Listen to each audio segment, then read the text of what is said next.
So patient information resources. So developing patient information resources can be quite tricky.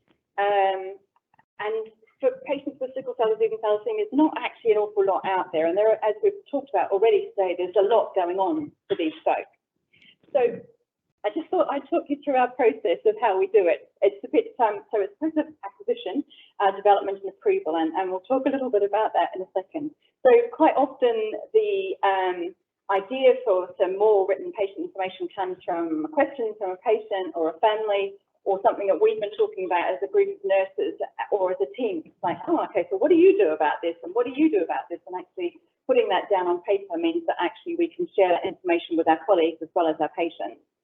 My little person with the thief about to steal somebody else's light bulb is where we've seen something that's very good, we contact the local team and go, please procure that, please, and acknowledge them.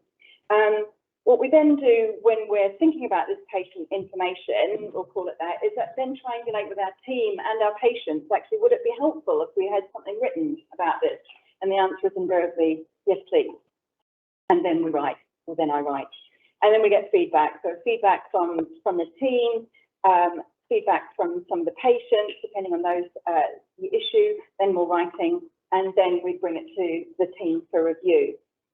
Now, in our trust, if you're writing patient information that's going to be badged by the OUH, it goes through, I'm pausing, my hands are going, a very long, slow process, and it can take 2 years, something that you actually needed in clinic yesterday. But with our HCC documentation, because actually it covers the Wessex and Thames Valley, there isn't an arbitrary board.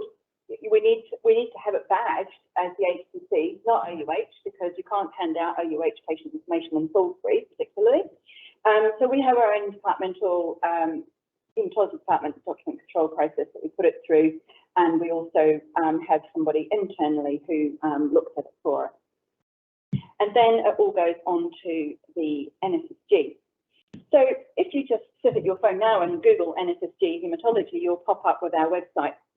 And this is the website for the Hematology, Thames Valley Hematology Service. And you'll see that there's an adult red cell and a child red cell service. Now, when I showed this website a long time ago to somebody who doesn't know anything about sickle cell disease, and the senior nurse in the trust, she said, well, where would I go to find information about sickle cell, Sandy? So that's why it's got including sickle cell disease underneath.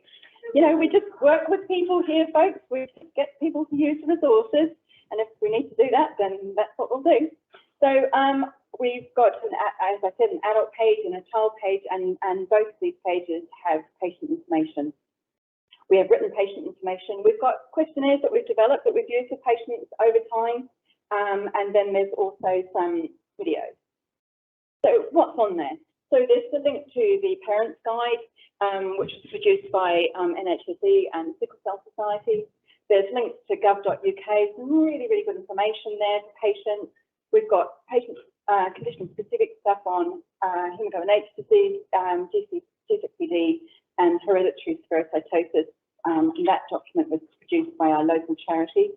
We've got information on careers guidance, CLA and PEP, employment, housing, transition, schools guide, and managing the rising cost of living.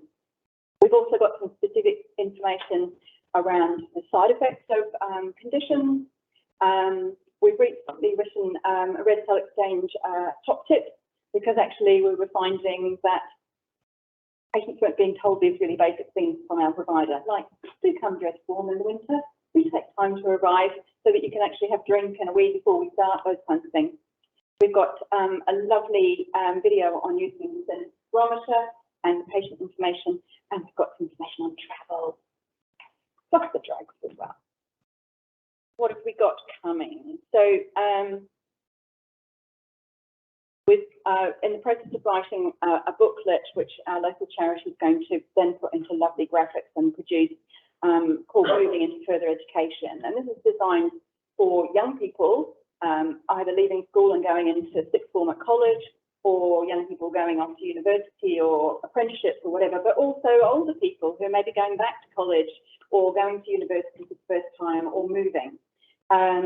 Information on housing needs, information for employers on the effects of anemia for all of our patients, not just our sickle cell patients. And DBA UK has just developed a lovely booklet on transfusion, so we'll put links into that.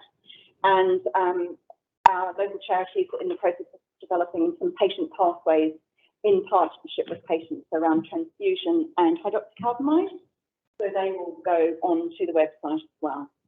We also use Line to relate lots of NHS resources, and we haven't developed our local collation patient information because we give out deferoprone probably once every 3 years, so we just use the stuff from UCLH because they keep it up to date and we just say to patients, this is our HCC for thalassemia, and they deal with collation much more than us, so we'll use that. And then the last slide is who can use our information. So anybody can use it. We really don't mind. We think it's pretty good. If you've got feedback that it's not, or you'd like something else, please let us know. And if you're within our HCC, then please print it off and use it in your clinic. Other centres, very happy to share the content, or for you to use it and acknowledge that it's ours, but like we do with the UCL collation information. And I think, my mantra is, actually, why are we reinventing the wheel across the whole country when we can share? So with the little thing at the bottom is the team, which is together everyone achieves more. Right, thank you very much.